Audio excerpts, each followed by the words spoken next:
அனைவருக்கும் வணக்கம். உலக மனிதாபிமான கழகத்தின் சார்பிலே இங்கே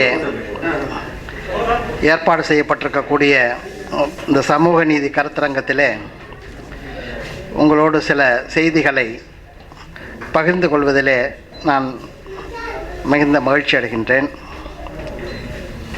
இங்கே எனக்கு பின்னாலே பேச இருக்கக்கூடிய மரியாதைக்குரிய திரு ஜெயரஞ்சன் உள்ளிட்ட அனைத்து நண்பர்களுக்கும் மற்றும் வருகை தந்திருக்கக்கூடிய சகோதர சகோதரிகளுக்கும் என்னுடைய வணக்கம். முதல்ல இந்த 10% ரிசர்வேஷன் வரத்துக்கு முன்னாடி உங்கள் தலைப்பிலேருந்தே வந்துடலான்னு பார்க்குறேன். இங்கே தோழர் மதிவண்ணன் கூட சொன்னார், இந்த நீதி கட்சி காலத்தில் வகுப்புவாரி உரிமை 1928 முதல்ல அது நடைமுறைக்கு வருது. 1921 ஆர்டர் வருது, ஆனால் நடைமுறைப்படுத்த முடியலை. பதிவாளர் அலுவலகத்தில் ரிஜிஸ்ட்ரார் ஆஃபீஸில் அந்த துறைக்கான அமைச்சர் மரியாதைக்குரிய முத்தையா முதலியார் அவர்கள் அந்த அமைச்சராக இருந்த நிலையில் தான் அந்த துறையில் தான் முதல்ல அறிமுகப்படுத்துகிறாரு. இந்தியாவிலேயே எல்லா வகுப்புக்கும் இடஒதுக்கீடுன்னு கொண்டு வந்த ஒரே மாநிலம் தமிழ்நாடு தான். எல்லாருக்கும் முன்னோடி 100க்கு 100 விழுக்காடு. பொது போட்டின்னு கிடையாது, அவங்கவுங்களும் பிரிங்க. ஆனால் அது கூட முறைப்படுத்தப்பட்ட பிரிவுன்னு கரெக்டாக சொல்ல முடியாது, ஆனாலும் ஒரு முயற்சி எடுத்து பண்ணாங்க. அன்றைக்கு பார்ப்பனர்களுக்கு 16 விழுக்காடு கொடுத்தாங்க தமிழ்நாட்டில். ஏன்னா அவங்க நிறைய படித்து நிறைய பேர் இருந்ததுனால ஒரு சமயம் எதிர்ப்பை சமாளிக்கலாம் அப்படிங்கிற மாதிரி ஒரு காம்ப்ரமைஸ் அப்படின்னு பண்ணி தான் பண்ணாங்க. 1950 பாபா சாஹேப் அம்பேத்கர் அந்த அரசியலமைப்பு சட்டம் 1950 ஜனவரி 26 வருவது வரைக்கும் அங்கே இருக்குது. வந்தோடனே தான் உடனே இங்கே ஒரு கேஸ் போடுறானுங்க சென்னையில். செண்பகம் துர்ராஜன், இன்னொரு சீனிவாசன், 2 பேர் எங்களுக்கு சீட்டு கிடைக்கல. காரணம் அரசியலமைப்பு சட்டம் பிரிவு 14, 15க்கெல்லாம் எதிராக இருக்குது இந்த வகுப்பு வாரி உரிமை. ஏன்னா 16% அவங்களுக்கு பத்தலைன்ட்டாங்க. எங்களுக்கு இன்னும் வேணும், எங்களுக்கே வேணும். முதல்ல 100 விழுக்காடு வச்சுருந்தாங்க, 16 கொடுக்குறதுனால ரொம்ப வருத்தப்பட்டு எங்களுக்கு முழுசாக வேணும் அப்படிங்கிறதுக்காக போராடினாங்க. அன்றைக்கி நீதிமன்றம் முழுக்க சென்னை உயர்நீதிமன்றம் அவாள் கையில் இருந்ததுனால உடனே கொடுத்தாங்க. அன்றைய அரசு உச்சநீதிமன்றம் போணுச்சு, அங்கேயும் இன்றைக்கே அவாள் கையில் தான் இருக்குது. அன்றைக்கி முழுக்க அந்த பக்கமே வழக்கறிஞர்கள் கூட அவங்க தான். ஆனால் அந்த செண்பகம் துர்ராஜனுக்கு வாதாடின வழக்கறிஞர் தான் ரொம்ப முக்கியமானவர். அவர் யாருன்னா பாபா சாஹேப் அம்பேத்கரோட கூட இருந்து அரசியல் கான்ஸ்டியூஷன் தான் பாருங்கள், கோபால்சாமிங்கார். அவர் தான் அந்த பொண்ணுக்காக இடஒதுக்கீடு கூடாதுன்னு அங்கே போய் நின்னார். ஆமாம், கான்ஸ்டியூஷன் அந்த மெம்பர் 6 பேரில் அவர் ஒருத்தவர் கையெழுத்து போட்டுட்டு நேரம் இங்கே ஹைகோர்ட்டுக்கு வந்துட்டார். இடஒதுக்கீடு கூடாது, இந்த வகுப்பாரி உரிமை செல்லாதுன்னு சொல்கிறதுக்காக அப்படி வந்தார் வேகமாக. உச்சநீதிமன்றம் வரைக்கும் ஜெயித்தாங்க. அதுக்கப்புறம் தான் நடந்த போராட்டம், தந்தை பெரியார் தமிழ்நாட்டில் எடுத்த போராட்டம் தான் இந்தியாவையே திரும்பி பார்க்க வச்சது. அரசியலமைப்பு சட்டம் முதல் திருத்தம் வந்தது. 15(4) ஒரு பிரிவு உருவானது. அது வரைக்கும் 15(4) கிடையாது அரசியலமைப்பு சட்டத்தில். அந்த 15(4) தான் இன்னைய வரைக்கும் நமக்கு கல்வியில் இடஒதுக்கீட்டுக்கு வழிவகை செய்தது. பிற்படுத்தப்பட்ட தாழ்த்தப்பட்ட மக்கள் யாருக்கு கல்வியில் இடஒதுக்கீடு வேணுனாலும் 15(4) தாண்டி தான் வரணும். அது தமிழ்நாட்டை தாண்டி இந்தியா முழுவதும் கிடைச்சிது அந்த முதல் அரசியல் சட்ட திருத்தம். அப்படி தமிழ்நாடு ஒரு முன்னோடி மாநிலம். நமக்கு ஒரு 90 ஆண்டு கால வரலாறு இருக்குது.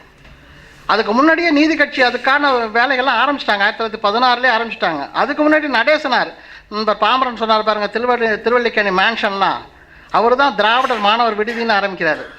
சென்னைக்கு வர மாணவர்கள்லாம் தங்கி படிக்கணும் அப்படின்னு சொந்த காசை போட்டு எல்லாம் அங்கங்கே படிக்க வச்சு அதெல்லாம் பண்ணது தான் இன்றைக்கி திருவல்லிக்கேணியில் இன்னை வரைக்கும் நிறைய அந்த மாதிரி விடுதிகள் இருக்குது. ஆனால் இன்றைக்கி நிறைய கட்டணம் வாங்குகிறாங்க அன்னைக்கு. ஸோ இந்த மாதிரி ஒரு பார்த்திங்கன்னா கல்விக்கான உரிமை அப்படின்னு பார்த்திங்கன்னா ஒரு தொடர்ச்சியான போராட்டம் தமிழ்நாட்டில் தான் நடந்திருக்கு. வேறு எந்த மாநிலத்தையும் அப்படி சொல்ல முடியாது. அப்பப்போ சில பேர் பண்ணுவாங்க. ஜோதிரா புலே அதுக்கு ஒரு நூற்றாண்டுக்கு முன்னாடி முயற்சி பண்ணி அவர் பண்ணுறாரு, அவரோட போயிடுது. சாகு மகாராஜ் கோலாப்பூர் மாகாணத்தில் பண்ணுறாரு, இடஒதுக்கீடு 50 விழுக்காடு தர்றாரு. ஆனால் அவருக்கு மறைவுக்கு பிரகாரம் அங்கே ஒன்றும் இல்லை. மைசூர் மகாராஜா 1920 வாக்கில் பண்ணுறாரு, அவரோட புனிஞ்சு போகுது. அதுக்கப்புறம் பார்த்திங்கன்னா ஒன்றும் இல்லை, ஏன்னா இயக்கங்கள் இல்லை. ஸோ சமூக நீதி இயக்கம் இந்தியாவில் வலுவாக இருந்தது தமிழ்நாட்டில். அதனால தான் நமக்கு இடஒதுக்கீடு வரலாறு இருக்குது. ஆக அரசியல் இயக்கத்தை நம்பினா இந்த 10% இடஒதுக்கீட்டுக்கு தான் நம்ம வந்து நிற்போம் கடைசியாக. சமூக நீதி இயக்கம் மட்டும்தான் இதை காப்பாற்ற முடியும். அதை நம்ம முதல்ல புரிஞ்சுக்கணும். இன்றைக்கி 69 விழுக்காடு தமிழ்நாட்டில் சட்டமாக இருக்குன்னா அதுக்கு ஒரு பெரிய பின் இயக்க பணி இருந்தது, ஒரு இயக்கம் இருந்தது. அதனால தான் 69% நிற்குது. இல்லைன்னா அதையும் காலி பண்ணியிருப்பானுங்க. இன்றைக்கி ஒரு பாதுகாப்பு சட்டம் இதெல்லாம் அரசு பண்ணிச்சுன்னா அவங்களுக்கு ஒரு பயம், இதை கையை வச்சா நமக்கு வாக்கு போயிடுமா. ஏன்னா 1979 எம்ஜிஆர் அந்த சூட பட்டார். 9,000 ரூபா வருமான வரம்பு இருந்தாக்கா இடஒதுக்கீடு கிடையாது அப்படின்னு சொன்னார். அடுத்த தேர்தல் 80 நாடாளுமன்ற தேர்தலில் எல்லாம் தோற்றுவேன், 2 சீட்டு தான் கிடச்சிது. உடனே தன்னை திருத்திக்கிட்டார். அந்த வரைக்கும் அவரை பாராட்டணும். உடனே திரும்ப வாங்கிக்கிட்டு 31 இருந்த பிற்படுத்தப்பட்ட பர்சன்டேஜ் 50ன்னு ஆக்கினார். ஸோ எதுக்கு சொல்ல வரேன்னா, மக்களுடைய அந்த உணர்வுகள் அந்த நேரத்தில் வெளிப்படவில்லை என்று சொன்னால் நாம் நிறைய கஷ்டப்பட வேண்டியிருக்கும். அதுக்கு இப்போ வந்திருக்கிற 10%ங்கிறது நமக்கு ஒரு சின்ன அடுத்த டெஸ்ட்டு நமக்கு. இப்போ தொடர்ச்சியாக நமக்கு வரிசையாக பார்த்திங்கன்னா பரிசோதனை பண்ணிக்கிட்டே வரோம். நம்ம 100 விழுக்காடு இருந்த சமூகம் இன்றைக்கி 69க்கு வந்து நிற்கிறோம். இதுவே போராடி நம்ம வந்திருக்கோம். மற்ற மாநிலத்தை ஒப்பிடும்போது நம்ம கம்பேரிட்டிவாக பெட்டர். ஆனால் இது இல்லை நம்மளுது. தமிழ்நாட்டில் மட்டும் பிற்படுத்தப்பட்டவங்க எண்ணிக்கை 75% அரசு சொல்லுது. மிச்ச தாழ்த்தப்பட்ட பழங்குடி மக்கள் இங்கே ஒரு விழுக்காடு தான் இருப்பாங்க. அவங்களையும் சேர்த்தா கிட்டத்தட்ட 90 தாண்டிடுவோம். அப்போ 90 விழுக்காடு நமக்கு இடஒதுக்கீடு இருக்கணும். 10 தான் மற்றவங்களாம் எடுத்துக்கலாம். அது பார்ப்பனருக்கு 3 தான் தரலாம். அதை தாண்டி தரவே கூடாது இல்லையா? இதான் சரியான சமூக நீதின்னு பேர்.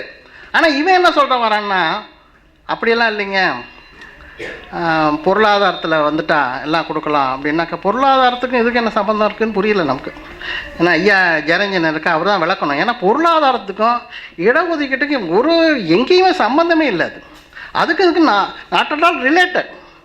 இது சமூக அமைப்பில் நமக்கு நடந்த இழிவு, நமக்கு நடந்த சுயமரியாதை இழப்பு அத்தனையும் நம்ம மீட்டு நமக்கு ஒரு அதிகாரத்தில் பங்கு வேணும்னு கேட்குற போராட்டம். இது நம்ம வேலை வாய்ப்பு இல்லை. இது நான் இங்கே பியூன் வேலைக்கோ கிளார்க் வேலைக்கோ நான் ஒன்றும் மனு போடணும் அவசியம் இல்லை. நாம் தான் டெசிஷன் மேக்கிங் ப்ராசஸில் நாங்கள் தான் இருக்கணும். கொள்கை முடிவில் நாங்கள் இருக்கணும். நாங்கள் பார்த்து சொல்கிறது தான் இந்த நாட்டில் கொள்கையாக இருக்கணும். அப்படி தானே இருக்கணும். எல்லா நாட்டிலையும் அப்படி தானே இருக்குது. அமெரிக்காவில் யார் கொள்கை முடிவு எடுப்பா? பெரும்பாலும் வெள்ளையர்கள் தானே இருக்கிறான். இங்கிலாந்தில் யார் இருப்பா? ஆனால் இந்தியாவில் மட்டும் 3% காரன் 80% உட்காந்துருப்பான். எங்கே ஜட்ஜு அவர் தான், மீடியா அவர் தான், பிரபு தமிழன் எக்ஸப்ஷன், அப்புறம் எக்ஸிக்யூட்டிவ் அவர் தான். தமிழ்நாட்டில் தாங்க லெஜிஸ்லேச்சர் நம்ம கண்ட்ரோலு. நார்த்தில் போயிட்டிங்கன்னா அதுவும் இல்லை. பக்கத்தில் இருக்கிற தெலுங்கானா அன்றைக்கி எம்எல்ஏஸ் மொத்தம் 119 பேர். எத்தனை பேர் பிற்படுத்தப்பட்டவங்க? 25 பேர் இருக்காங்கிறான். ஏன்னா மொத்த மக்கள் தொகையில் நீங்கள் 60% இருக்கீங்க, கிட்டத்தட்ட 70 பேர் இருக்கணுமென்னா தரமாட்டேங்கிறானே அப்படிங்கிறான். ஏன்னா 2 கம்யூனிட்டி கண்ட்ரோல் பண்ணுது. அப்போ சமூக நீதி இயக்கம் இல்லை, அரசியல் கட்சி ஏமாற்றிட்டு இருக்கான். ஸோ இங்கே சமூக இயக்கங்கள் எங்கே வலுவாக இருக்கோ அங்கே தான் சமூக நீதி இருக்கும். அதாவது இது ஒரு சமூக நீதி போராட்டம். இதில் கொண்டாந்து நிறைய சொருகிறான் அதை எக்கனாமிக் கிரைட்டீரியான்னு. இது ஏற்கனவே பிற்படுத்தப்பட்ட மாதிரி சொல்லிட்டான். எப்படின்னா மண்டல் கமிஷன் வந்தது.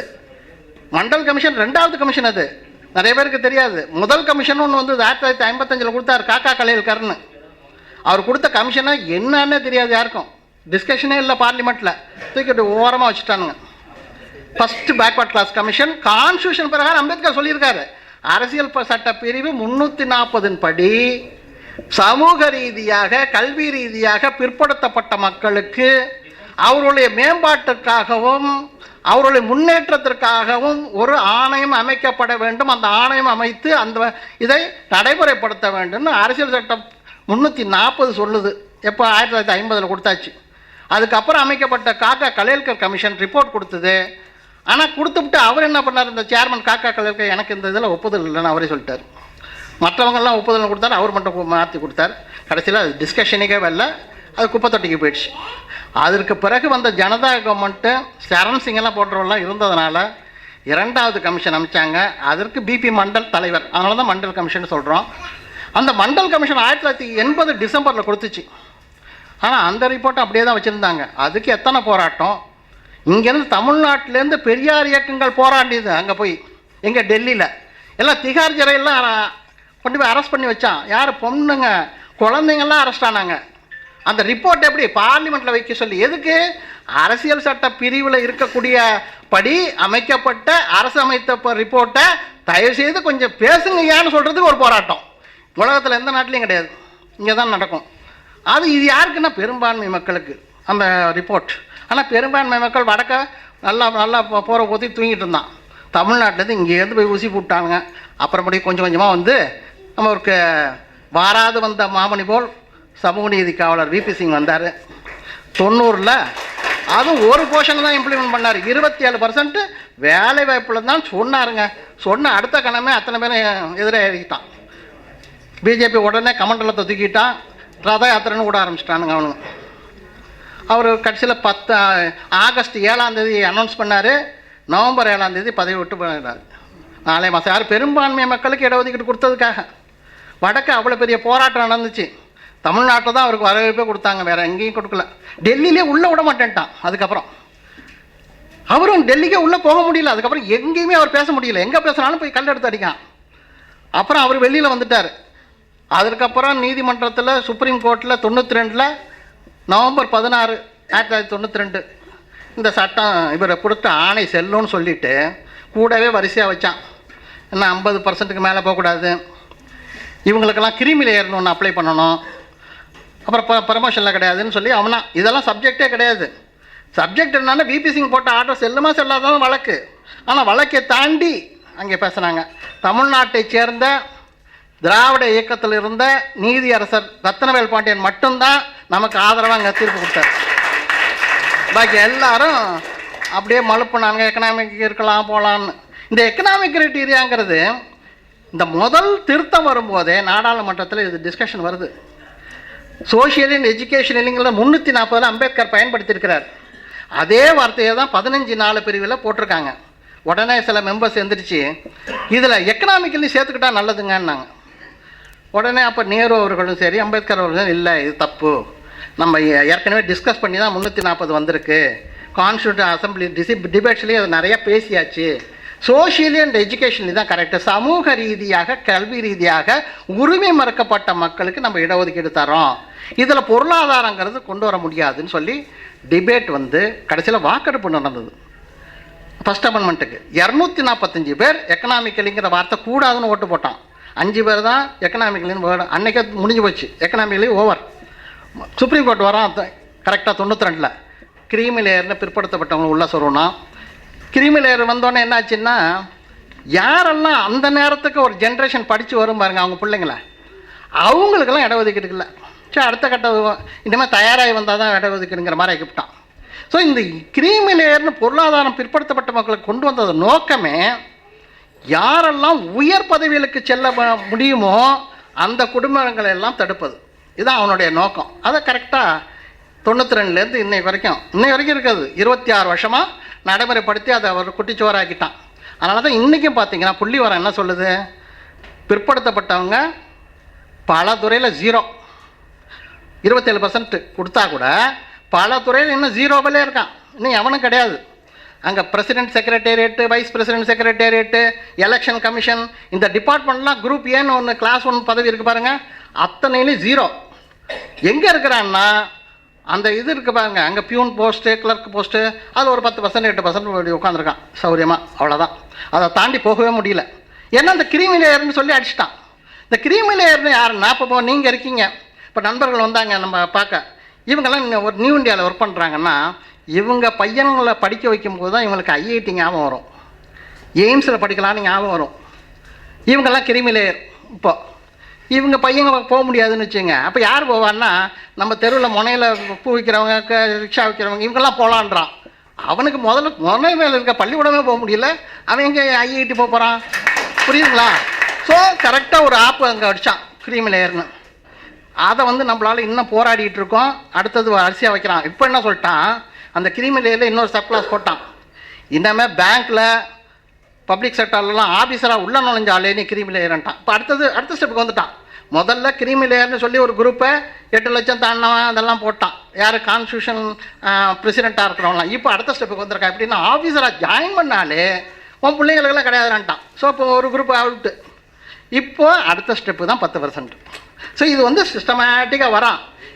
இது வந்து அரசியல் கட்சி மட்டும் நீங்கள் நினைக்கக்கூடாது. இது வந்து அரசியல் கட்சி ஒரு பிஜேபி பண்ணியிருக்கு அப்படி எப்படி, இது சித்தாந்த ரீதியான ஒரு விஷயமா நடந்துகிட்ருக்கு. அவன் சித்தாந்த ரீதியாக நடைமுறைப்படுத்திகிட்டு இருக்கான் எல்லாத்தையும். நம்ம என்ன பண்ணுறோம், ஓட்டை யார் போடுறான்னு பார்த்துக்கிட்டு இருக்கோம். இது ஓட்டு போனதுனால நமக்கு ஒன்றும் இல்லை. இந்த வாக்கெடுப்பு நடந்தது, வெளிநடப்பு செஞ்சவன் எல்லாம் பார்த்திங்கன்னா இந்த இடஒதுக்கீட்டுனால பயன்பட்டு தான் எம்பி ஆனாங்க. ஆனால் அத்தனை பேரும் அங்கே நமக்கு எதிராக போடாமல் இந்த இதுக்கு 10% இடஒதுக்கீடு போடாமல் வெளிநடப்பு போனான். இவங்களெல்லாம் நம்ம தேர்தல் வரும்போது ஞாபகப்படுத்தணும், நீ தானே எங்களுக்கு எதிராக ஓட்டு போட்ட அப்படின்னு சொல்கிறது. அந்த தைரியம் நமக்கு இருக்கணும். இல்லைன்னா நம்ம வந்து இது ஒன்றும் சாதாரணமாக நம்ம நினைக்கக்கூடாது. இந்த 10% இடஒதுக்கீடுங்கிறத ஏதோ அவங்கெல்லாம் பார்த்து ஏழைங்களுக்கு கொடுக்குறான். இந்த பிரதமர் சொல்கிறார் பார்த்துங்க, நாங்கள் எல்லா ஏழைகளுக்கும் இந்த 10%ல் கொடுத்துருவாராம். அது எப்படி எல்லா ஏழையும் கொடுப்பேன் நீ? ஆனால் இந்த பில்லில் என்ன சொல்கிறேன், பில்லுன்னு ஒன்று கொண்டு வந்திருக்கான் அரசாங்கம்.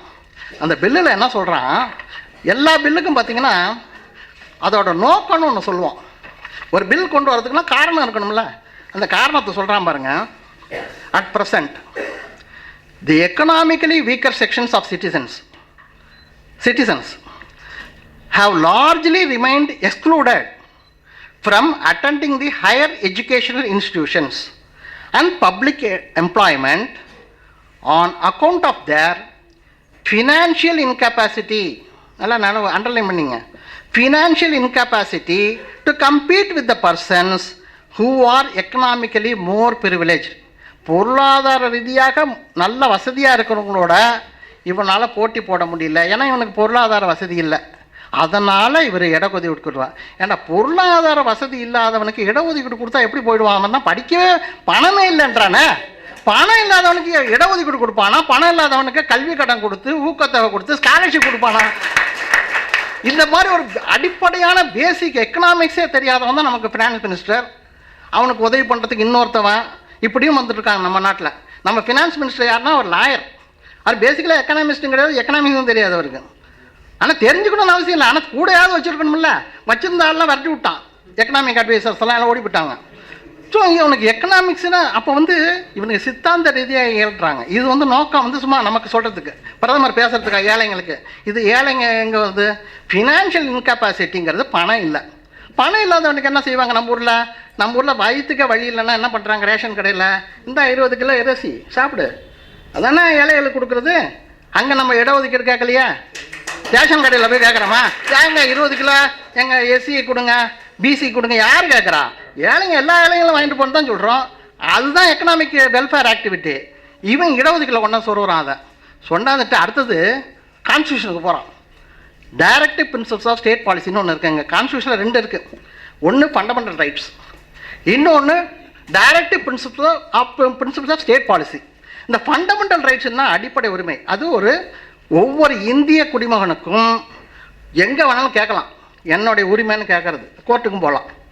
ஆனால் இந்த directive principle of state policy இருக்குது பாருங்கள், அது இண்டிவிஜுவல் கிடையாது, அது அரசாங்கத்துக்கு உனக்கான ஒரு கைட்லைன். இது நீ அதை இம்ப்ளிமெண்ட் பண்ணணும், இதை அச்சீவ் பண்ணணும்னா நீ இதெல்லாம் பண்ணணும் அப்படிங்கிறது தான் 2. ஸோ 2 பிரிவு.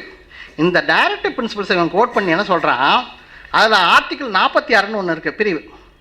அதில் கான்ஸ்டியூஷன் என்ன சொல்லுதுன்னு சொல்லிட்டு என்ன சொல்லுதுன்னா, the state shall promote with special care the educational and economic interest of the weaker sections of the people. மேலே நான் படித்தது சிட்டிசன்ஸ், இது பீப்புள், 2க்குமே ஒரு வித்தியாசம் இருக்குது. நான் என்னன்னு சொல்கிறேன், the state shall promote with special care the educational and economic interest of the weaker sections of the people and in particular the scheduled caste, scheduled tribes, and shall protect them from social injustice and all forms of exploitation. யாருக்கு இது பிரிவு? இப்போ உங்களுக்கு நான் படித்ததை வச்சு புரிஞ்சிருக்கணும். 46ங்கிறது யாருக்கு சொல்ல வருது? வீக்கர் செக்ஷன்ஸ்னால் யாருன்னா எஸ்சி எஸ்டி, சமூக அநீதியாலும் சுரண்டலாலும் பாதிக்கப்பட்ட மக்கள். இவன் சுரண்டலால் பாதிக்கப்பட்டவனா, சொரணவன் இவன் கொரோனாவனை கொண்டாந்து 46ல் சொல்லியிருக்கான். நீங்கள் அதாவது ரொம்ப ரொம்ப புத்திசாலித்தனமாக எடுத்துக்கிட்டு இதெல்லாம் எடுத்து செஞ்சுருக்கானுங்க. இதெல்லாம் கோர்ட்டில் நியாயமான நீதிபதிகள் இருந்தால் நிச்சயமாக இதெல்லாம் கோர்ட்டில் அடிபடணும். நியாயமான நீதிபதிகள் இந்த நாட்டில் இருக்குன்னு நினச்சா இந்த சட்டம் சொல்லிடும். இந்த சட்டத்தில் நான் திங்கக்கிழமை வழக்கு போடுறேன், இந்த சட்டத்தில் நம்ம ஜெயிச்சோன்னா இந்த நாட்டில் நீதிபதிகள்லாம் ஒழுங்காக இருக்காங்கன்னு அர்த்தம். நம்ம தோத்தோம்னா இந்த நாட்டு நீதிபதிகள் அவங்க கையில் இருக்குன்னு அர்த்தம். இவ்வளோதான். இதுதான் டெஸ்ட். இது ஜட்ஜஸுக்கே டெஸ்ட். இதுதான் இப்போ இந்த மேண்டேட்டை நிறைவேற்றுறதுக்காக இந்த இடஒதுக்கீடு கொண்டு வர அப்படின்னு சொல்கிறான். இப்போ நம்ம கேட்க வேண்டியது அடிப்படையான விஷயம், இடஒதுக்கீடுனா யாருக்கு அப்படிங்கிறது வேணும், தெரிஞ்சுக்கணும். அப்போ எதுக்காக இந்த இடஒதுக்கீடு? உலகத்தில் எத்தனையோ நாட்டில் இருக்குது. நம்ம நாட்டில் மட்டும் ஏதோ நிறைய பேர் என்ன நினச்சிட்ருக்கான், நம்ம இது இந்தியாவில் வந்து ஏதோ தாழ்த்தப்பட்டவங்களுக்கு கொடுத்துட்டாங்க, அவங்களுக்கு கொடுத்துட்டாங்க, உன்னை மெரிட். ஆனால் மெரிட்டெல்லாம் இப்போ பேச மாட்டான். நீங்கள் 10% வந்ததுக்கப்புறம் ஒரு ரூபாய் வாயை திறக்கிறதில்ல. தகுதி திறமை ஒருத்தனும் பேசவே இல்லையா. அன்னைக்கு பார்த்தா நாராயணன் கூட தாம்பராஸ் தகுதி திறமையெல்லாம் பேசலை, எங்களும் கொடுத்தாங்கறான். அதுக்கு முன்னாடி நம்ம கொடுக்கும்போது இதனால தாங்க எல்லாம் வீணாக போச்சுன்னா, இந்த பாலெல்லாம் இடிஞ்சு விழுந்து நம்மளால தான். இப்போ 10% கொடுத்தாக்க ஒன்றும் ஆகாது. ஏன்னா தகுதி திறமை அப்போ வந்து எவ்வளோ ஃப்ராடுன்னு தெரியுது இல்லையா. இந்த தகுதி திறமை கான்செப்டே ஐயா சொன்னார், தகுதி திறமைன்னா மோசடின்னார் பெரியார், அதான் ஃப்ராடு.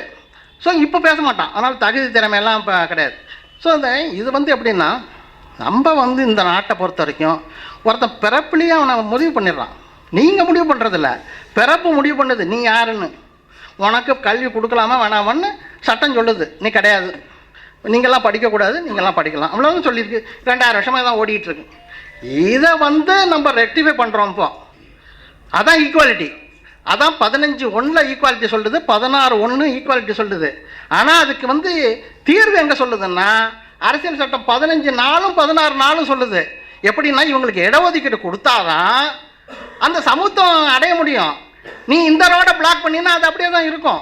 சீக்கிரம் அந்த ரோடை பிளாக் பண்ணுறான். இப்போ 15 இடஒதுக்கீடு கல்வியிலையும் 16 வேலை வாய்ப்புலையும் பிற்படுத்தப்பட்ட தாழ்த்தப்பட்ட மக்களுக்கான அந்த வழிகளை அடைக்கிறான். அதான் இப்போ அது எங்கே போய் நிற்கும்னா, சமத்துவன்மை அப்படியே தான் இருக்கும். இது எப்படின்னா, மேட்டையும் பள்ளத்தையும் சரி பண்ணணும்னா பள்ளத்தில் மட்டும்தான் மண்ணு கொட்டணும். இவன் அங்கே ஒரு சட்டி கொட்டுறான், இங்கே 2 சட்டி கொட்டுறான்னா அது அன்றைக்கி அப்படியே தான் இருக்க போது. இவன் புத்திசாலியாக தான் நம்மள்ட்ட சொல்கிறான். ஸோ 10% இதுதான். ஸோ இப்போ வந்து நம்மளை பொறுத்த வரைக்கும், இந்த நாட்டை பொறுத்த வரைக்கும் சமூகத்தில் யாரெல்லாம் இழிவுபடுத்தப்பட்டார்கள், இப்போ இந்த 10% கொடுக்குறவன் எவனாச்சும் ஒருத்தவனுக்கு அன்டச்சபிலிட்டி ஆக்ட் ஏதாவது இருக்கா? அவனுக்கு அன்டச்சபிலிட்டி இருந்ததா? அவங்க அப்பா யாராவது படிக்க வேணாம்னு சொன்னாங்களா? எல்லாம் படிக்கிறான். பணம் இல்லைன்னு சொல்கிறான்னா கல்வி கடன் கொடு, அதான் பேங்க்கில் கொடுத்து வச்சுருக்காங்களே. எஜுகேஷன் லோன் கொடுக்க வேண்டியதானே, ஸ்காலர்ஷிப்பை கொடு. நம்ம ஒன்றும் அதுக்குள்ளே ரிசர்வேஷன் கேட்கலையா? ஆனால் இவன் வந்து அதெல்லாம் பேசலை. இவனுக்கு நோக்கம் என்னென்னா, சித்தாந்த ரீதியாக சமூக ரீதியாக கல்வி ரீதியாக இருந்தால் இந்த நாட்டில் அவனுக்கு எதிரானது. ஏன்னா சமூக ரீதியாக கல்வி ரீதியான ஏன்னு நம்ம தெரிஞ்சுக்கணும். தெரிஞ்சுக்கிட்டால் வரலாறு போவீங்க. அப்போ இந்த நாட்டில் கடந்த 2000 வருஷமாக இந்த இழிவுகள் இருக்குது. அப்போ இதை வந்து நம்ம உடைக்கணும்னு போராடுவோம். எல்லாமே கிடையாதுங்க, ஏழைன்னா அப்போ நமக்கு ஒன்றும் இல்லை. ஸோ இந்த கான்செப்டே டோட்டலாக எராடிகேட் பண்ணுறது ஏழைகளுக்கு தான். ஏழைகள்னா யாருன்னா ஐயா சொன்ன மாதிரி தான். 8 லட்சக்காரன்லாம் ஏழை. 1000 சதுர அடி, சென்னையில் 1000 சதுர அடி நானே வச்சுக்கல இன்னும், நாங்களாம் எங்களுக்கே முடியல. ஆனால் 1000 சதுர அடி வச்சுருக்கோம், இவன் 10% கொண்டு வரான். 5 ஏக்கர் நிலம் வச்சுருக்கோம்னா 10% கொண்டு வந்திருக்கான். எப்பேற்பட்ட ஆள் பாருங்கள். அப்போ இவன் நோக்கம் வந்து பொருளாதாரமே இந்த ஏழையும் கான்செப்டும் இல்லை, ஏமாத்துறது. இந்த எக்கனாமிக் க்ரைட்டீரியா கொண்டு வரணும் தான். 2017 16-17 பீகார் எலெக்ஷன் அப்போ ஆர்எஸ்எஸ் பகவத்தோடுக்கு அடுத்தது தம்பி ஒருத்தர் இருக்கார், வைத்தியான், அடுத்த தலைவர். அவன் சொன்னான், இடஒதுக்கீடுங்கிறது பொருளாதார அடிப்படையில் தான் இருக்கணும், இந்த நாட்டில் ஜாதி அடிப்படையில் இருக்கக்கூடாதுன்னு சொன்னால் பாருங்கள். அந்த சித்தாந்தம் தான் இது. அதை நோக்கி அவனுக்கு அடுத்த ஸ்டெப்பு வச்சுருக்கானுங்க. முதல் ஸ்டெப்பு இப்படி வச்சா, இப்போ கிரிமி லேயர் பிற்படுத்தப்பட்டவங்க நினச்சிக்கிட்டே இருக்காங்க. ஆல்ரெடி வந்தாச்சு. இப்போ செப்டம்பர் 2018 தீர்ப்பு நாகராஜன் வழக்கில் உச்சநீதிமன்றம் 5 நீதிபதிகள், தீபக் மிஸ்ரா போகிற நேரத்தில் ஒரு ஜட்மெண்ட் கொடுத்துட்டு போயிருக்கான். அதில் தாழ்த்தப்பட்ட மக்களுக்கும் அதுலேயும் நிறைய பேர் ஐஏஎஸ்லாம் ஆகிட்டாங்க. ஸோ அவங்களும் கிரிமினல் வைக்கலாம் அரசு நினச்சா, அப்படி சொல்லிக்கிட்டு போயிருக்கான். இப்போ அடுத்து ஒருத்தன் கேஸ் போடுவான். எப்படின்னா, அவங்களாம் முன்னேறி இருக்காங்களா, அவங்கள எடுப்பான்னா அதுக்கு ஒரு 4 நீதிபதி வந்து சேர்ந்துக்கிட்டு ஆமாம் இருப்பான்னு சொன்னான்னா அவங்க அப்ளிகேபிள் ஆகும். ஸோ அடுத்த ஆபத்து அங்கே வந்துகிட்டு இருக்கு. அடுத்த ஸ்டெப்புக்கு வரான். இது அடுத்த ஃபைனல் ஸ்டெப்புக்கு வந்திருக்கான். ஸோ இவன் நோக்கம் வந்து எக்கனாமிக் க்ரைட்டீரியாங்கிறத நிரந்தரமாக்கணும், இந்த சமூக நீதி கான்செப்டை எடுத்துடணும். இன்னொன்று புரிஞ்சுக்கணும் நண்பர்களே, நம்ம இந்திய அரசியலமைப்பு சட்டத்தில் மட்டும்தான் பிரியாம்பிள் முகப்புரைன்னு இருக்குது பாருங்கள், சமூக நீதிங்கிற வார்த்தையே இருக்குது. உலகத்தில் எந்த கான்ஸ்டியூஷனும் கிடையாது. நீங்கள் ஏன்னா எந்த கான்ஸ்டியூஷனும் படித்து பார்த்துக்கணும். சமூக நீதினு ஒரு கான்செப்டே நம்மள்கிட்ட தான் இருக்குது. ஏன்னா இங்கே தான் சமூக ரீதியாக பிறப்புலேயே அவங்களை அடிமைப்படுத்தினது இந்த நாட்டில் தான். அதனால தான் சமூக ரீதியாகனு கொண்டு வந்தான். அதனால தான் பல இடங்களில் பார்த்தீங்கன்னா சோஷியல் இன்ஜஸ்டிஸ்லாம் வருது. ஏன் எக்கனாமிக் இன்ஜஸ்டிஸ் பேசுகிறதுக்கு தனி பேராக வச்சுருக்காங்க, அது வேறு விஷயம். ஆனால் இது எக்கனாமிக் இன்ஜஸ்டிஸு, சோஷியல் இன்ஜஸ்டிஸ் பேசுகிற இடம் அது. சோஷியல் இன்ஜஸ்டிஸ் இந்த நாட்டில் இருக்கணும்னா சோஷியல் ஜஸ்டிஸ் கான்செப்டை பாபா சாஹேப் அம்பேத்கர் இவங்கெல்லாம் அதில் சேர்த்துருக்காங்க. அதை அழிக்கணுங்கிறது தான். இப்போ அமெரிக்கா எதுக்கடுத்தாலும் அமெரிக்காலாம் பேசுகிறோம். அமெரிக்காவிலையும் இடஒதுக்கீடு இருக்குது. ஆனால் அது பர்சன்டேஜ் வச்சு நம்ம சொல்ல மாட்டோம். இவ்வளோ இத்தனை பர்சன்டேஜ் கொடுக்கணும் மேண்டேட்டே கிடையாது. அது ஒரு டைரக்ஷன் வச்சுங்களேன். அங்கே உள்ள பிளாக்ஸ் எல்லாம் கொடுக்கணும்ப்பா, அவங்களாம் ஸ்லேவரியில் இருந்தாங்க, அதனால் அவங்களுக்கு கொடு அப்படின்னு. ஆனால் ஒன்று புரிஞ்சுங்க, நம்ம நாட்டில் தான் சூத்திரனுக்கு எதை கொடுத்தாலும் கல்வியை கொடுக்காதுன்னு சொன்னாங்க இங்கே. ஆனால் அமெரிக்காவில் கருப்பர்களுக்கு எதை கொடுத்தாலும் கல்வியை கொடுக்காதுன்னு சொன்னதே இல்லை. கருப்பர்கள் படிக்கலாம், ஆனால் தனியான பள்ளிக்கூடத்தில் படிக்கணும், இவனோட சேர்ந்து படிக்கக்கூடாது. அந்த டிஸ்கிரிமினேஷன் தான் அங்கே ரேஷியல் டிஸ்கிரிமினேஷன் அப்படி தான். ஆனால் அதையும் மீறி இன்றைக்கி கருப்பர்களுக்கு அங்கே வாய்ப்பு எப்படி ஆயிருக்குன்னா, இவன் வேலை போய்க்கிறான் பாருங்கள், இங்கேயாவது அமெரிக்கா போய் அடிமையாக உட்காந்துருக்கான் பாருங்கள், மைக்ரோசாஃப்ட் நிறுவனம்லாம். அங்கே பெரிய பெரிய பதவியில் கருப்பர்கள் தான் இருக்கான், 20% இருக்கான். பெரிய பெரிய கம்பெனி எஸ்ஆர் மொபைல்ஸ், பெரிய ஆயில் நிறுவனம், 20% டாப் ரேங்க். பியூனும் இல்லை, எல்லாம் டாப் ரேங்கில் 20% எல்லாத்துலேயும். அது மட்டும் இல்லை நண்பர்களே, மைக்ரோசாஃப்ட் நிறுவனம் பெருமையாக சொல்கிறான். ஒரே ஒரு கேஸ் வந்தது மிச்சிகன் பல்கலைக்கழகத்தில். ஒரு சட்டக்கல்லூரி நடத்துகிறான் அவன். அதில் ஒரு மாணவன் இதே மாதிரி நம்ம ஊரில் மாதிரி ஒரு வெள்ளையன் அவன். அந்த மாணவன் எனக்கு இடம் கிடைக்கலான்ட்டான். ஏன்னா அந்த கருப்பர் என்னவன் என்னோட மார்க் கம்மி, அவனுக்கு கொடுத்துட்டாங்க, எனக்கு கொடுக்கலன்னா.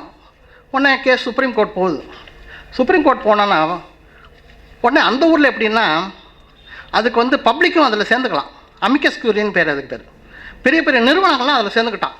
அவனும் பெட்டிஷன் போடுறான். யார் போடுறான்? மைக்ரோசாஃப்ட், இந்த மாதிரி ஆட்கள்லாம், இன்டெல், இந்த மாதிரி பெரிய பெரிய நிறுவனங்கள் அந்த கேஸில் தங்களையும் இணைச்சிக்கிறான். இணைச்சிட்டு என்ன சொல்கிறான், இந்த வழக்கு வெள்ளையன் போட்டது தப்பு, கருப்பரின மக்களும் இருக்கணும், இன்க்ளூசிவ் சொசைட்டி நம்ம அமெரிக்காவில் இருந்தால் தான் எங்கள் நிறுவனம் வளரும், அப்போ தான் அதுலேருந்து எனக்கு கேண்டிடேட்ஸ் கிடைப்பான்.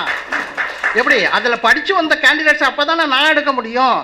என்னுடைய கம்பெனியில் அந்த மாதிரி அவங்களும் நிறைய பேர் இருக்கணும்னா இவன் படிக்கிறதுக்கு தடை பண்ணக்கூடாதுன்னு அவன் பெட்டிஷன் போடுறான். நம்ம நாட்டில் நடக்குமா? ஜேஆர்டி டாட்டா சொல்கிறாரு, இடஒதுக்கீடு வந்தால் தகுதி போய்டுன்றார் இவர். யார்? நம்ம டாட்டா. ஆனால் இந்த டாட்டா என்ன பண்ணார், தென்னாப்பிரிக்காவில் போயிருக்காரு வியாபாரம் பண்ண. தென்னாப்பிரிக்காவில் இப்போ கருப்பர்கள் தான் ஆட்சி. அவன் கான்ஸ்டியூஷன் போட்டிருக்கான். எப்படின்னா, நீ வெளிநாட்டிலேருந்து உள்ளே வந்தீங்கன்னா ஏன் கருப்பரின மக்களுக்கு வேலையில் ரிசர்வேஷன் கொடுக்கணும். எப்படின்னா பியூன்லாம் இல்லை, போர்டு மெம்பரில் யாரு 50% இருக்கணும். அது மட்டும் இல்லை, நீங்கள் ஃபேக்ட்ரி வாங்கினீங்கன்னா அந்த ஃபேக்ட்ரிக்கு உண்டான அந்த உபகரணங்கள்லாம் இருக்குல்ல, அதில் 50% பிளாக்ஸ்கிட்டேருந்து நீ வாங்கணும். அவன் நடத்துகிற ஸ்மால் ஸ்கேல் இண்டஸ்ட்ரியிலேருந்து. இல்லைன்னா லைசன்ஸ் கிடையாது ஓடி பண்ணலாம். இல்லைங்க, நான் கையெழுத்து போட்டு ஜேஆர்டி டாட்டா நடத்திட்டு இருக்கான். இப்போ டாட்டா நிறுவனம் நாங்கள் நடத்திட்டு இருக்கோம். ஆனால் இங்கே நம்மள்கிட்ட தகுதி திறமை போயிடுங்கிறோம். ஆக இந்த மாதிரி அயோக்கியத்தனங்கள்லாம் நம்மளால தான் பண்ண முடியும். ஆக அமெரிக்காவில் அந்த கேஸில் என்னாச்சுன்னா கடைசியாக 3-2 சொல்லி தீர்ப்பு கருப்பனின மக்களுக்கு இடஒதுக்கீடு செல்லும்னு தீர்ப்பு வந்தது. பல நிறுவனங்கள் அதை பாராட்டினானுங்க. பல நிறுவனங்கள்ல இன்றைக்கி சேர்ந்துருக்கு. மீடியா எல்லா செக்டார்லேயும் குறைந்தபட்சம் 20 விழுக்காவது அவங்க கருப்பர்கள் இருக்கிறாங்க. ஆனால் அந்த நாட்டில் என்னைக்காவது கருப்பரில் பணக்காரனாக ஆகிட்டான், அதனால் ஏழைக்கு கூடன்னு ஒரு குரலும் இது வரைக்கும் வரல. இவன் போய் கிளப்பி விட்டாதான் உண்டு.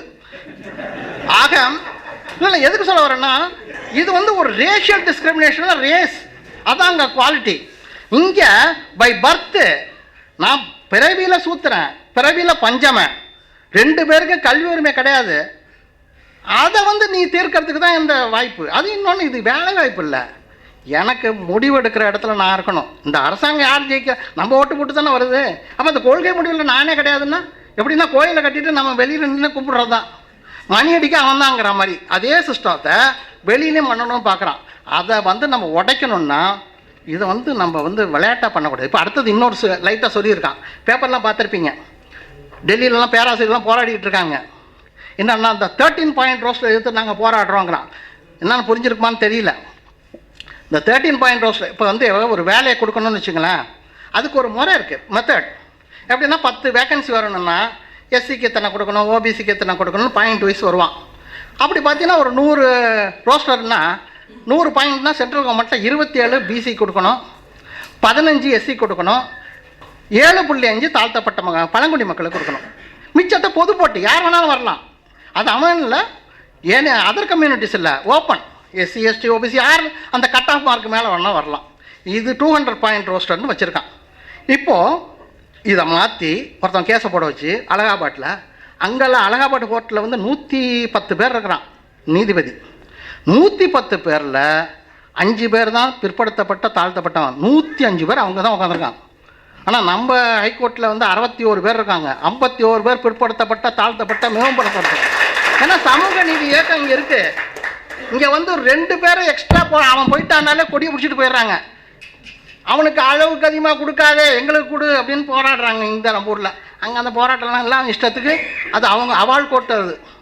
அதனால் அந்த கோர்ட்டில் என்ன பண்ணிட்டான், எப்படி அந்த யூனிவர்சிட்டியில் எப்படி எடுப்பாங்கன்னா மொத்தமாக டிபார்ட்மெண்ட்ஸ் எடுத்து 10 டிபார்ட்மெண்ட். ஸோ 5 வேக்கன்சி வருதுன்னா 50 பேர்.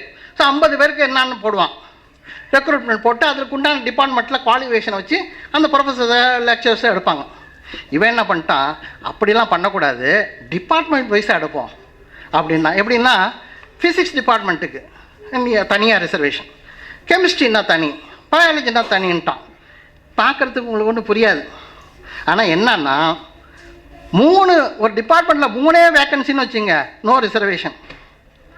10ன்னா 5 ஓபிசி எஸ்சி எஸ்டி கிடச்சிடும், மிச்சம் கிடைக்கும். இங்கே 3ன்னா நோ ரிசர்வேஷன் அந்த ரோஸ்டர் மெத்தடில். ஸோ என்ன பண்ணணுன்னா எனக்கு வேக்கன்சி வேணும்னா நான் 5க்கு வரவே மாட்டேன். ஏன்னா யூனிவர்சிட்டி முழுக்க வைஸ் சான்சலர் முழுக்க அவன் தான் உட்காந்துருக்கான். அதனால் 3லே நிப்பாட்டிடுவான் அவனை. எப்பயுமே வந்துக்கிட்டே இருக்கான். அப்போ எப்பயுமே அவன் தான் இருப்பான். ஏற்கனவே அவன் உட்காந்துருக்கான் 450 பேரில். ஐஐடியில் நம்மளால் 3 பேர் தான் உட்காந்துருக்கான் ப்ரொஃபஸராக. 447 பேர் இன்னமும் பத்தலைன்னு சொல்லி இவன் 10% கொடுத்து இன்னும் 13 பாயிண்ட் ரோஸ்டரையும் கொடுத்து, அப்போ அந்த அந்த காம்பவுண்டுக்கு நம்ம தொடக்கூட கூடாதுன்றான் போல இருக்கு. ஸோ இந்த 13 பாயிண்ட் அதோட விளைவு என்னாச்சுன்னா உங்களுக்கு ஒரு சின்ன எக்ஸாம்பிளுக்காக சொல்கிறேன். 9 யூனிவர்சிட்டி, இது வந்து இந்தியன் எக்ஸ்பிரஸோட வந்திருக்கு, இந்த 13 பாயிண்ட் ரோஸ்டர் எவ்வளோ மோசமான ஆபத்துன்னு. 9 யூனிவர்சிட்டிங்க, அதுக்கு மொத்தம் 529 ஃபேக்கல்ட்டிஸ், பேராசிரியர் அந்த ஆட்கள் நியமிக்கணும். இது 200 பாயிண்ட் ரோஸ்டர் அப்படிங்கிற மெத்தடில் போயிருந்தால் பிற்படுத்தப்பட்ட தாழ்த்தப்பட்ட மக்களுக்கு 252 போஸ்ட் கிடைக்கும். 200 பாயிண்ட் தான். அதாவது அன்ரிசர்வ்டு ஓப்பன் 276 கிடைக்கும். அன்ரிசர்வ்னால அவனுக்குன்னு அர்த்தம் நீங்கள் எழுதி வச்சிங்க. நம்ம ஊர் மேலே நினச்சக்கூடாது. நார்த்தை பொறுத்த வரைக்கும் அல்லது சென்ட்ரலை பொறுத்த வரைக்கும் அன்ரிசர்வ்னா அவால் கோட்டான்னு அர்த்தம். அவன் போராடாமே 50.5 வாங்கிட்டு இருக்கான்னு அர்த்தம். இப்போ மேற்கொண்டு ஒரு 10 60.5 வாங்க போகிறான் அவன். இந்த 13 பாயிண்ட் ரோஸ்டர் வந்தால் என்ன நிலைமைன்னா 529 போஸ்ட்டில் 252 கிடைச்சது பாருங்கள். பிசி எஸ்சி எஸ்டிக்கு 43 தான் கிடைக்கும். 209 லாஸ். அன்ரிசர்வ்டு அவங்களுக்கு 276க்கு பதிலாக 485 போஸ்ட் கிடைக்கும். இதுதான் 13 பாயிண்ட் ரோஸ்டர். இப்போ அடுத்த ஆப் வச்சுட்டான் சார். இது வந்து இப்போ அடுத்தது அங்கே ஃபேக்கல்ட்டிஸ் எல்லாம் க்ளோஸ் பண்ணிட்டான். அது பத்தாது, 10%க்கு இப்போ இங்கே வந்திருக்கான். இந்த 10% எப்படின்னா ஓப்பன் கோட்டா 50.5 இருக்கு பாருங்க, அதில் தான் 10% அவன் எடுக்கிறான். மிச்சம் 40 தான் இனிமேல் நம்ம ஆள் போடணும். ஏற்கனவே 50 இருக்கும்போதே நம்ம ஆள் 1-2 தான் போவான். இனிமேல் அந்த பக்கமே போடையாது நமக்குமா. ஸோ இதுதான் இதோடைய டோட்டல் ரிசர்வேஷன் இன்றைக்கி நமக்கு இருக்கக்கூடிய நிலைமை, இன்றைக்கு நிலைமை. இது எப்படியே தொடரும்னா நாளைங்கிறது எப்படி இருக்கும்னா நேற்றுக்கு என்ன நடந்தோம்னா அதை விட மோசமாக தான் இருக்கும். ஏன்னா அன்றைக்காவது நம்மால் படிக்காமல் இருந்தான், ஈகோவே பிரச்சனை இல்லை, அவன் சொன்னதை கேட்டுட்டு ஏதோ வேலையாவது பார்த்தான். இப்போ எல்லாம் படிச்சு விட்டு உட்காந்துருக்கான். இதுக்கு ஈகோவில் என்ன பண்ணுவான், ஒன்று சூசைட் பண்ணிக்கணும், இல்லை வேறு ஏதாவது வேலன்ஸுக்கு தான் போகணும். அதுதானே பண்ண முடியும். ஏன்னா இன்றைக்கி வந்து நாலேஜ் ஓரியன்டாக நம்ம ஆள் இருக்கான், இன்ஜினியர்ஸாக இருக்கான், தடிக்கணும் தான் இன்ஜினியர் இருக்கிறான். வேலையே இல்லைன்னா ஏற்கனவே ரிப்போர்ட் வந்திருக்கு. இந்த என்எஸ்எஸ்ஓ அந்த ஆளே ஓடிவிட்டான், டைரக்டரே. அவன் ரிப்போர்ட்டே கொடுக்க கூடாதுன்னு முடக்கி விட்டான். அவன் பார்த்தா நைஸாக லீக் அவுட் பண்ணிட்டு ஓடிவிட்டான். பார்த்தா இத்தனை வருஷத்தில் இல்லாத அளவுக்கு வீழ்ச்சி விழுந்திருக்கு எம்ப்ளாய்மெண்ட் ரேட். அப்போ எப்படி எங்கே போய் நிற்குது? இன்றைக்கி வந்து மிகப்பெரிய பிரச்சனை இந்தியாவில் வேலையின்மை. நல்லா நினைவுச்சுங்க. இதில் நம்ம ஆட்களுக்கு இருக்கக்கூடிய வாய்ப்பு ஸ்ரிங்க் ஆனிச்சுன்னா நம்மளுக்கு வந்து நிலைமை வந்து நம்ம பெற்றோர்கள்லாம் எப்படி இருக்குன்னா, ஏற்கனவே நான் பேங்க்கில் வேலை பார்க்குறதுனால சொல்கிறேன், கல்வி கடனை வந்து எந்த பேரண்ட்ஸாலையும் கட்டவே முடியல. ஏமாத்துறவங்கன்னு இருப்பாங்க பர்சன்டேஜ் வைஸ், அது இருக்கட்டும். பட் உண்மையிலே கட்டணும்னு நினச்சவங்க கூட நீ கட்ட முடியல. கேட்டால் வேலையே இல்லைங்கிறான். என் பையன் அவன் இப்போ என்ன ஆயிடுச்சுன்னா அந்த பேரண்ட்ஸுக்கு சுமையாயிடுச்சு அது. ஏன்னா அவன் வேலைக்கு போவான்னு சொல்லி கடன் வாங்கியிருக்கான்.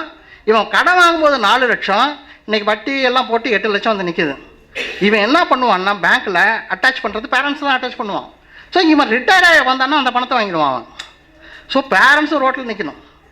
ஸோ இந்த மாதிரி நிலைமைக்கு இந்தியா போயிட்டுருக்கு. இவன் பட்ஜெட்டில் சொல்கிறான் நாங்கள் 3 லட்சம் கோடி வாராக்கடனை வசூல் பண்ணுறான். ஏன்னா பேங்க்கில் இருக்கிற வசூல் பண்ணது இவன் கணக்கில் சேர்த்துக்கிறான். ஏற்கனவே கிட்டத்தட்ட அம்பானிவெல்லாம் சேர்த்து என்பிஏ எங்கேயோ நிற்குது, அதை விட்டான். நம்ம ஆளுங்க இந்த வீட்டுக்கு போய் அங்கங்கே வசூல் பண்ணுறாங்க பாருங்க, 10,000 5000 அதெல்லாம் கணக்கு பண்ணி நாங்கள் வந்து 3 லட்சம் கோடி வசூல் பண்ணுறோன்னு பட்ஜெட்டில் இவன் அளக்கிறான். அந்த மாதிரி நம்மளை ஏமாற்றிட்டோம். ஆனால் வேலையின்மை என்பது மிகப்பெரிய பிரச்சனை. ஆக நம்ம அடுத்த கட்டம் இந்த ஆபத்திலிருந்து மீள வேண்டும். தனியார் துறையிலும் இடஒதுக்கீடுங்கிற போராட்டத்தை நடத்த வேண்டும். இதுதான் நாளைக்கான நமக்கான சவால். ஆனால் இது வந்து இந்த அரங்கம் பத்தாது, இது வந்து நேரு ஸ்டேடியம் பத்தாது, சென்ட்ரலைஸ்டு எல்லா ஸ்டேட்லேயும் நடக்கணும். அதற்கான பல முயற்சிகளை நாங்கள் எடுத்துகிட்ருக்கோம். நாங்களும் ஒவ்வொரு ஸ்டேட்டாக கேம்பெயின் பண்ணலான் இருக்கோம். கேம்பெயின் பண்ணி இது மிகப்பெரிய ஒரு மக்கள் எழுச்சி போராட்டமாக இருக்கணும். நீங்கள் வந்து இதில் வந்து கட்சியெல்லாம் பார்த்தீங்கன்னா அவ்வளோதான், நம்ம நிலைமை காலி, நம்ம மட்டும்தான் படிச்சிருப்போம். நம்ம பிள்ளைக்கு வந்து நாளைக்கு நம்மளால் எதுவும் பண்ணுறதுக்கு இல்லாத வாய்ப்பே இல்லாமல் பண்ண காரியம். நமக்காக நம்ம இன்றைக்கி இந்த நிலைமைக்கு இருக்கிறோன்னா அம்பேத்கர் பெரியார்லாம் இல்லைன்னா நம்ம ஏன் இன்றைக்கி சட்டம் போட்டு வச்சுக்கணும். ஆனால் இப்போ நம்மளை வந்து நம்ம காலத்தில் நம்ம அவங்க விட்ட இடத்துலேருந்து அடுத்த கட்டத்துக்கு போன மொழி பின்னாடியே போயிடவே கூடாது. அதுக்காக நம்ம என்ன விலை கொடுக்கணும் தயாராக இருக்கணும். அந்த நிலைமைக்கான போராட்டம் தான் நாளைக்கு என்பதை சொல்லி அமைகின்றேன். நன்றி, வணக்கம்.